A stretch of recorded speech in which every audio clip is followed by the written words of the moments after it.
Hello guys, welcome back to लॉगरी। I hope all you are doing great, all you are fine and safe. आज हम discuss करने वाले हैं syllabus of CLAT. It is very very important to know कि आपको कौन से टॉपिक्स कवर करने हैं। एंड ऑल्सो इस वीडियो में मैं डिस्कस करने वाली हूँ कौन सी बुक्स में से या फिर कौन से स्टडी मटेरियल में से आपको ये कवर करने चाहिए, right. So let's get started. And ये वीडियो मैंने PYQs को एनालाइज करके बनाई है, so this video is going to be super duper helpful. So let's get started and also make sure that you make notes because ये बहुत ज़्यादा help करने वाली है आपको, राइट। तो चलिए स्टार्ट करते हैं। एंड ऑल्सो यहाँ पर सेक्शन वाइज टॉपिक्स मैं डिस्कस करूंगी। इंपॉर्टेंट टॉपिक्स कौन से हैं जो आपको पहले कवर करने हैं, हैवी वेटेज वाले topics not to cover for CLAT. जो मिस्टेक्स हैं, रॉन्ग बुक्स हैं, वो आपको नहीं, जिनके लिए जाना है वो भी हम डिस्कस करने वाले हैं। तो पैटर्न ऑफ क्लैट जो है वो बाकी सभी एग्जाम्स से थोड़ा डिफरेंट है। आपको पैसेजेस आते हैं फॉलोड बाय क्वेश्चंस, राइट। मैं आपको क्वेश्चन पेपर का लिंक दे दूंगी, वो आप देख सकते हैं, ठीक है, वहां पर जाकर कि कैसा सा आता है। तो there are passages followed by questions, right. तो वो थोड़ा डिफरेंट पैटर्न हो जाता है, बट क्योंकि यहाँ पर पैसेजेस आते हैं, आपको बहुत सारी रीडिंग करनी होती है एग्जाम के लिए, तो it is very very important कि आप अपनी रीडिंग स्पीड पे बहुत ज़्यादा काम करें। और रीडिंग स्पीड पे काम करने के लिए सबसे बेस्ट चीज़ जो है वो है कि आप डेली जो है एडिटोरियल्स को ज़रूर अपने आप से स्टडी करें। अगर आपको नहीं पता व्हाट आर एडिटोरियल्स, कैसे आपको पढ़ना है, I have already done a video on this. मैं ट्राई करूँगी लिंक करने का उसको towards the end of the video. अगर ना कर पाऊँ तो लिंक आप कॉमेंट सेक्शन में मेरे से पूछ सकते हैं, मैं वहाँ पर प्रोवाइड कर दूँगी, right. So it is very important to read more and more. And also next thing is vocabulary, जो बहुत ज़्यादा क्वेश्चन आता है। अगर वोकैबुलरी अच्छी होगी तो you will be easily able to understand things. And for vocabulary, I would say, again, while you're reading the newspaper, try to find out new words, find the meaning of the words. And also while you are covering your current affairs, साथ ही साथ आप वो करो, so you connect your current affairs and vocab. वो कैसे करना है वो मैं बताऊंगी। current affairs and vocabulary को connect करना है, right? So this is very very important to understand. आगे चलेंगे तो सबसे पहले डिस्कस करेंगे इंग्लिश का सिलेबस, राइट। इंग्लिश में मैं ऑलमोस्ट एक ही टॉपिक है जो आता है, वो है रीडिंग कॉम्प्रिहेंशन। बट हाँ, रीडिंग कॉम्प्रिहेंशन के आगे बहुत सारे सब क्वेश्चंस मैं कहूँगी, क्वेश्चन टाइप जो हैं वो बहुत सारे हैं, राइट। तो उसमें inference, main idea, orders, main purpose, passage can be termed as, tone of the passage, central idea, figures of speech, conclusion, ये टाइप के क्वेश्चंस आपके आते हैं। एंड वोकैबुलरी जो है, आपको डायरेक्ट क्वेश्चन वोकैबुलरी में से नहीं आएगा, मतलब ऐसा नहीं आएगा सिनोनिम एंटोनिम टाइप, पैसेजेस में से ही उठा करके डालते हैं। और वोकैबुलरी जो है, again I am going to tell you कि आप इसको करंट अफेयर से लिंक करें। कैसे करंट अफेयर से लिंक करना है वो मैं डिस्कस करूंगी करंट अफेयर्स के सेक्शन में, राइट। नाउ, जब आप रीडिंग कॉम्प्रिहेंशन कर रहे हो तो आपने क्या करना है, स्टेप 1 ये होना चाहिए कि आप एक तो गूगल करो कि how to solve inference type of reading comprehension questions. जो भी टिप्स आपको मिले उनको आप लिख लो। एंड ऑल्सो मैंने loggery.com पे एक बुक का लिंक शेयर किया हुआ है, वो बुक डाउनलोड करके उसमें से टिप्स पढ़ लो। एंड अब सेकेंड जो आपका टाइम होता है वो है अप्लाई करने का। तो आप PYQs ऑफ क्लैट उठा लीजिए। PYQs ऑफ क्लैट जो है, previous year questions reading comprehension के, उस पर ये टिप्स जो हैं वो अप्लाई करें, ठीक है ना। अब अगर आंसर गलत आया है तो जाओ पैसेज पर एक्सप्लेनेशन देखो एंड समझने की कोशिश करो कि अच्छा ये वाले क्वेश्चंस ऐसे आंसर होते हैं। तो more time you give to this exercise the better you are going to get, ठीक है। और फिर स्टेप 2 के अंदर पहले सभी का ये कर लो, नोट्स भी बन जाएंगे, प्रैक्टिस भी हो जाएगा। और फिर बैक टू बैक 5 क्वेश्चंस आपने RCs 5 RCs जो हैं वो लगाने हैं।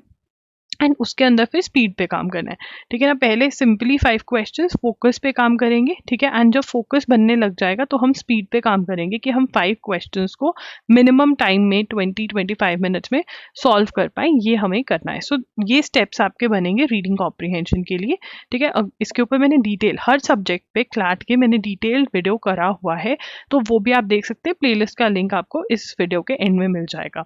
अब उसके बाद बात करते हैं कि ग्रामर करना चाहिए या नहीं, प्रेपोजिशंस, टेंसेस ये करने चाहिए या नहीं। अगर टाइम में आप सब्जेक्ट वर्ब अग्रीमेंट और टेंसेस कर सकते हो, बट बहुत टाइम से क्वेश्चंस इनके बेसिस पर नहीं आए हैं। कॉमन मिस्टेक्स बच्चे इंग्लिश में क्या करते हैं, नॉर्मन लुइस की बुक में से पढ़ना स्टार्ट कर देते हैं। जो वोकैबुलरी आएगी ना, जो आपके पैसेजेस हैं उसमें जो वोकैबलरी आएगी वो द हिंदू बेस्ड वोकैबलरी होगी, मतलब न्यूज़पेपर बेस्ड वोकैबलरी होगी। जो करंट चीज़ें हो रही हैं उनके अराउंड आपकी वोकैबलरी होगी। नॉर्मन लुइस जो है वो एक स्टैटिक बुक है, उसमें चेंजेस नहीं आते हैं हर साल के अकॉर्डिंग। सो इसीलिए अगर आप नॉर्मन लुइस पढ़ रहे हो तो वो आप पढ़ो कि अगर आपके पास बहुत ज़्यादा एक्स्ट्रा टाइम है तब आप पढ़ सकते हो, वैसे मैं रिकमेंड नहीं करूँगी। अगर आप वोकैबलरी लिस्ट जैसे एस पी बख्शी डिलो पब्लिकेशंस में से याद कर रहे हो वो इस एग्जाम के लिए नहीं वर्क करेगा। ग्रामर को पहले पढ़ने से कोई फ़ायदा नहीं होने वाला, बिकॉज ग्रामर तो आती ही नहीं है, ये तो हम बैकअप ऑप्शन के लिए पढ़कर जा रहे हैं। सो ये मिस्टेक मत करना। रीडिंग कॉम्प्रिहेंशंस को अच्छे से प्रिपेयर करो, राइट। उसके बाद लीगल रीजनिंग। लीगल रीजनिंग में आप इंडियन कॉन्स्टिट्यूशन पढ़ो अच्छे से, इसके कॉन्सेप्ट समझो, ये बहुत हेल्पफुल रहता है। इसके लिए आप हमारा कोर्स भी ले सकते हो जिसका लिंक डिस्क्रिप्शन बॉक्स में मिल जाएगा। एंड होपफुली आने वाले टाइम में आपको torts, contracts, criminal law, family law, इन सब के भी कोर्सेज loggery.in पर मिल जाएंगे। बट येस, आप इनको खुद से कैसे पढ़ सकते हो, आपने बुक में इन्वेस्ट करना है, LANLR बाय विली। इस बुक में से जितनी भी थ्योरी है आपको वो समझनी है, you have to understand it. कुछ भी लर्न करने का फ़ायदा नहीं होने वाला है, बिकॉज जितने भी लीगल में भी अगर क्वेश्चन, लीगल रीजनिंग वैसे तो मोस्टली पैसेजेस में से आपको समझकर क्वेश्चन सॉल्व करने होते हैं, बट अगर आपको कुछ लर्निंग बेस्ड का क्वेश्चन आ भी रहा है तो वो करंट अफेयर्स में से ही उठाया जाएगा, बुक में से नहीं आएगा, राइट। तो इसलिए करंट अफेयर्स में जब लीगल का कोई टॉपिक आए तो वो आपने ध्यान से पढ़ना है। एंड ऑल्सो यहाँ पर लीगल पढ़ने का सबसे सही तरीका मैं बता देती हूँ। स्टेप 1 आपका ये रहेगा कि आपने थ्योरी पढ़नी है। कौन कौन से सब टॉपिक्स की? Indian constitution, torts, contracts, criminal law, family law, इन सभी टॉपिक्स की आपको थ्योरी पढ़नी है। जब आप पढ़ रहे हो चैप्टर्स तो आपको समझना है, जितना समझ में आए उतना बढ़िया, ठीक है। 1 reading the, 2 reading, 3 readings, and साथ साथ में जो लीगल रीजनिंग के क्वेश्चन आ रहे हैं वो आपने सॉल्व करने हैं। लीगल रीजनिंग के क्वेश्चन क्या होते हैं? जो फैक्ट एंड प्रिंसिपल टाइप के क्वेश्चन है। You have to give your best shot कि जो भी समझ में आ रहा है उसको करना, नहीं समझ में आ रहा तो खुद समझने की कोशिश करनी है, ठीक है। 1 राउंड ये लगाना है और 2 राउंड्स, मतलब थ्योरी और लीगल रीजनिंग के आप 2 राउंड्स खुद से लगाइए इस चीज़ के, ठीक है ना। और उसके बाद स्टेप टू या फिर जो साथ साथ आपको चीज़ करनी है रादर देन स्टेप 2, वो ये है कि आप जो है न्यूज़पेपर, आपने डेली क्या करना है, जो न्यूज़पेपर है उसको फॉलो करना है, ठीक है। न्यूज़पेपर जो है आप उसके लिए मेरा एजुगिरी का जो यूट्यूब चैनल है वो फॉलो कर सकते हैं, वहाँ पे नोट्स भी बनते हैं, सब चीज़ें होती हैं। YT पर क्लास होती है 6 PM, बिल्कुल फ्री ऑफ कॉस्ट। जब आप न्यूज़पेपर फॉलो करोगे ना, और जो उसमें लीगल न्यूज़ होती है जो न्यूज़पेपर वाली है, प्लीज़ कोई भी पर्टिकुलर वेबसाइट फॉलो मत करें, इतनी डिटेल में ये लोग नहीं जा रहे हैं। जो न्यूज़पेपर में आ रहा है उसी में से उठा रहे हैं, तो जहाँ से आ रहा है वहीं से आपको करना चाहिए ना। आपको ऐसा क्यों लगता है कि जो लॉयर्स पढ़ रहे हैं वो हम पढ़ेंगे तो पेपर क्लियर हो जाएगा? नहीं, जो आपको पढ़ना चाहिए आप वो पढ़ोगे ना अच्छे से तो आपका पेपर क्लियर होगा, राइट। तो वो आपने फॉलो करनी है, साथ साथ उसकी अंडरस्टैंडिंग रखनी है। फिर आपके पास स्टेप 2 होगा, ये तो साथ साथ चल रहा है कि थ्योरी पढ़ ली, क्वेश्चंस लगा लिए। फिर आपने PYQs ऑफ क्लैट जो है, एलेट जो है वो लगा सकते हो, ठीक है। या फिर आप मॉक टेस्ट खरीद लो, प्लीज़ मॉक टेस्ट को बाय करो, फ्री मॉक टेस्ट मत लो, क्वालिटी इतना वो सही नहीं होता है। You have to buy mock test किसी भी इंस्टीट्यूट के, और फिर उनके मॉक टेस्ट में जो है, जो अपडेटेड ऑनलाइन वाले मॉक टेस्ट अपडेटेड होते हैं, वो मॉक टेस्ट आपको लगाने हैं, ठीक है। उसमें से लीगल सेक्शन जो है वो करना स्टार्ट कर दो, ओके। सॉरी फॉर द बब। अब उसके बाद करंट अफेयर्स कैसे करना है? देखिए, current events of all types are important. अब बहुत सारे बच्चे पूछते हैं कि क्या हमें स्पोर्ट्स पढ़ना चाहिए, स्पोर्ट्स में से तो क्वेश्चन ही नहीं आता। क्या हमें इकोनॉमिक्स पढ़ना, इकोनॉमी के जो क्वेश्चंस हैं वो पढ़ने चाहिए? क्या हमें स्टेट के क्वेश्चंस पढ़ने, वो तो आते ही नहीं हैं। सिर्फ नेशनल नेशनल न्यूज़ पढ़ लेते हैं, इंटरनेशनल तो हमने कभी देखा नहीं है। देखो, यू आपने मे बी 1 पेपर देखा हो या फिर 2, या फिर आपने कोई पेपर ही नहीं देखा होगा। मोस्टली स्टूडेंट्स ऐसा ही करते हैं। Every type of current event is important, and important क्या है वो कैसे पता चलेगा? जब आप PYQs को एनालाइज करोगे, ठीक है ना। आप तब एक कंक्लूजन पे पहुंच सकते हो अगर आपने खुद 10 ईयर्स के PYQs या 10 to 15 ईयर्स के क्लैट के PYQs को एनालाइज किया है और समझा है कि पैटर्न ऑफ द एग्जाम क्या है। अगर आपने ये नहीं समझा, आप 1, 2 या 3 पेपर देखकर ये एनालिसिस नहीं कर सकते हो, दिस इज रॉन्ग। सो मैं आपको बता रही हूँ, मैंने सब चीज़ें एनालाइज करी हैं, मैं इतने सालों से क्लासेस ले रही हूँ, इतने सारे बच्चे जो हैं जो मेरे अंडर क्लैट का एग्जाम दे चुके हैं, NLSIU बैंगलोर और पता नहीं कहाँ कहाँ कौन कौन से NLUs में पहुंच चुके हैं, ठीक है। तो मैं आपको ये कहना चाह रही हूँ, every current affairs is important and आपको मेरे पे विश्वास करना पड़ेगा या अपने मेंटोर पे जिससे आप करंट अफेयर्स कर रहे हो कि जो ये पढ़ा रहे हैं वो आए वहीं से आएगा। तो उसके लिए आपको द हिंदू एनालिसिस फॉलो करना है। 6 to 7 PM डेली क्लास होती है। देखो, अब क्या है, करंट अफेयर्स अगर आपको अच्छे से करने हैं तो कुछ चीजें हैं जो होनी जरूरी हैं। नंबर वन इज अंडरस्टैंडिंग, ठीक है ना। नंबर वन इज कि जो टॉपिक्स आने हैं, इंपॉर्टेंट टॉपिक्स जो हैं, ठीक है, वो आपको कैच हो न्यूज़पेपर में से, नंबर वन। नंबर टू, आपको कोई वो अंडरस्टैंड समझा दे कि भाई ये है सारी स्टोरी, ठीक है, आपको पूरी स्टोरी समझा दे और फिर उसके बाद उसके नोट्स भी बनवा दे, ताकि आप वो चीज़ जो है वो रिवाइज कर सके, क्योंकि बार बार रिवाइज करोगे तभी आप लर्न कर पाओगे। एंड उसके लिए एजुगिरी यूट्यूब चैनल है या loggery.in पर मंथली क्लासेस डलती हैं, वीडियो लेक्चर्स, ये ₹300 के होते हैं। इसके बंडल्स भी मिलते हैं, मतलब कुछ 6 मंथ्स 5 मंथ्स इकट्ठे मिलते हैं, तो ऑफर्स भी होती हैं, तो वो आप अटेंड कर सकते हैं। अगर आपसे डेली क्लास नहीं लग रही है, उसमें भी मैं अच्छे से आपको स्टोरी फॉर्मेट में समझाती हूँ, चीज़ें लर्न करवाती हूँ, नोट्स बनवाती हूँ। तो अगर आपके हैंड रिटन नोट्स होंगे ना, आपको करंट अफेयर से प्यार हो जाएगा, आपको डर नहीं लगेगा करंट अफेयर से, राइट। जनवरी टू दिसंबर की आपको करंट अफेयर्स अच्छे से करनी है। स्टैटिक जीके बिल्कुल भी नहीं आती है तो नहीं करनी है। अगर आप मेरे साथ करंट अफेयर्स करेंगे तो न्यूज़पेपर में से ही जो स्टैटिक जीके एग्जाम में आती है मैं वो आपको कवर करवा दूंगी, तो टेंशन नहीं लेनी पड़ेगी आपको। नॉट हैविंग नोट्स, ये सबसे बड़ी प्रॉब्लम है। जब आप अक्टूबर नवंबर में आओगे, दिसंबर में आपका एग्जाम होगा, तो रिविजन के लिए आपको बहुत टेंशन होगी कि पढ़ा तो है बट रिवाइज कहाँ से करें, ठीक है। आपने रिवाइज नहीं किया होगा, फिर आपको कुछ याद नहीं होगा। आप मैगजीन फॉलो करोगे तो वहां पर आपको नहीं पता चलेगा किस चीज के नोट्स बनाएं, क्या लर्न करें, ठीक है, और फिर स्टोरी भी नहीं पता होती।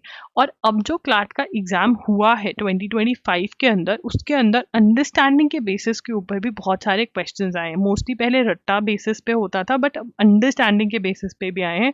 तो अगर आपको नहीं समझ में आ रही हैं चीजें खुद ब खुद पढ़कर, तो आप यहाँ पर लूज आउट कर जाओगे मार्क्स, राइट। तो इसीलिए आप फ्री वाला वर्जन फॉलो कर सकते हो अगर आपको पेड नहीं लेना है, बट अगर पेड ले सकते हो तो वो अच्छा है, क्योंकि उसमें आपका टाइम बहुत बच जाएगा। क्योंकि यहाँ 7 to 8 आवर्स का लेक्चर होता है 1 मंथ की, जिसमें पूरी करंट अफेयर्स कवर हो जाती है। आप हर रोज 1 आवर पढ़ोगे, लिखोगे सब कुछ, तो 7 to 8 आवर्स अगर आपने मंथ में 1-2 दिन भी इसको दे दिया तो आपकी करंट अफेयर्स सॉर्टेड हो जाएंगी। एंड यस, यहाँ पे एक और चीज़ एडवाइस करूंगी कि आप खुद से एडिटोरियल्स, मेरे साथ तो आप एडिटोरियल सारा कर ही रहे हैं, बट खुद से एडिटोरियल्स पढ़ें। एंड कैसे पढ़ना है, how to do it, editorials क्या होते हैं, ये मैंने वीडियो ऑलरेडी कर रखी है, उसका लिंक मैं प्रोवाइड कर दूंगी, कमेंट्स में पूछ लेना। फिर है लॉजिक एंड यस, जब आप करंट अफेयर्स कर रहे हो तो साथ ही में आपकी वोकैबलरी भी कवर हो जाती है जब आप एडिटोरियल्स खुद से पढ़ते हो, मेरे साथ क्लास लगाते हो। एंड ऑल्सो आपकी लीगल वाला जो पार्ट है वो भी यहाँ पर कवर हो जाता है। उसके बाद है लॉजिकल रीजनिंग, जो उसमें बच्चों को डर लगता है। अजम्पशंस, आर्ग्यूमेंट्स, इन्फ्रेंस, कंक्लूजन, ये टॉपिक्स करने होते हैं। इसके लिए मैंने LSAT की बुक शेयर करी हुई है loggery.com पे, वो बुक आपको पढ़नी है। नहीं समझ में आ रही, एक बार नहीं आ रहा, 2 बार नहीं आ रहा, 3 बार नहीं आ रहा, आपको वो करना है। पजल टेस्ट और अरेंजमेंट्स में से 2025 में क्वेश्चन आया था सिटिंग अरेंजमेंट्स का, तो वो आप पजल टेस्ट जो है वो अच्छे से पढ़कर जाइए। पूरा ही पूरा टॉपिक RS अग्रवाल की बुक में से ये पढ़ना होता है, तो ये आप कर सकते हैं, राइट। एंड उसके बाद कॉमन मिस्टेक, सिर्फ RS अग्रवाल में से पजल टेस्ट ही करना है और कोई टॉपिक नहीं करना। Verbal reasoning by RS Agarwal use करना एज अ बुक, या MK पांडे आप कर सकते हो, अगर बेसिक बनाने हैं तो कर सकते हो। अरिहंत की बुक यूज करना या यूनिवर्सल्स में से पढ़ना, ये टॉपिक आप नहीं कर सकते उसमें से। सिर्फ थ्योरी पढ़ना, प्रैक्टिस ना करना, सब्जेक्ट को छोड़ देना कि छोड़ो, नहीं छोड़ सकते, आपको पढ़ना पड़ेगा, क्योंकि एग्जाम बहुत ईजी हो गया है, हर सब्जेक्ट इम्पॉर्टेंट है, राइट। अब आते हैं क्वांटिटेटिव टेक्निक्स पे, दैट इज मैथ्स। मैथ्स के अंदर 30 डेज वंडर बाय एस चंद ले लीजिए, वो डेज में बुक डिवाइडेड है, आपको ये वाली डेज करने हैं। अगर आप कोई और बुक के लिए जा रहे हैं तो ये सारे टॉपिक्स करने हैं। स्टेप 1 होगा कि बेसिक्स अपने स्ट्रॉन्ग करने हैं, तो स्टेप 1 ये टॉपिक्स करने हैं। और स्टेप 2 के अंदर आप ऑलिव बोर्ड की बुक ले सकते हो डाटा इंटरप्रिटेशन की, जिसमें आप लेवल 1 सॉल्व करो इन सारे टॉपिक्स का, जैसे pie diagram, bar graph, tabular diagram, line graph, paragraph, caselets, ये करो।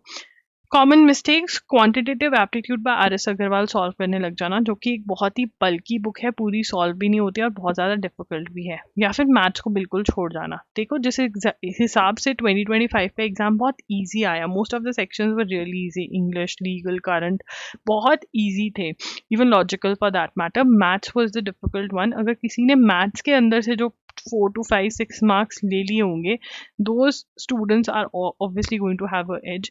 ठीक है, तो या इफ़ यू वांट दैट आप भी अच्छा स्कोर करें, then it is very very important कि आप सारे टॉपिक्स करें और अच्छे से, जैसे मैंने बताए हैं, ये स्ट्रैटेजी फॉलो करें। आपको कोई भी डाउट है तो आप कमेंट में मेरे से पूछ सकते हैं। इंस्टाग्राम पे भी मुझे मैसेज कर सकते हैं, मैं वहाँ पर @IamLoggery के नाम से हूँ। वहाँ पर आप फ्री में मेरे साथ चैट कर सकते हैं। अगर आप मेरे साथ 1-on-1 सेशन बुक करना चाहते हैं तो वो पेड होता है, उसका लिंक डिस्क्रिप्शन बॉक्स में मिलेगा। एंड एजुगिरी क्लास ज़रूर ज्वाइन करें, that is going to really really help you. बिल्कुल फ्री ऑफ कॉस्ट ये क्लास है। And yeah thank you for joining. And also one more thing, कि जो भी मैंने वीडियोस मेंशन करी हैं वो ज़रूर देखें, सब्जेक्ट वाइज वीडियो ज़रूर देखें, उससे आपकी understanding of the subject is going to increase for sure, right? And if you have any doubts, comment down below. Thank you for watching the video. Bye bye, take care.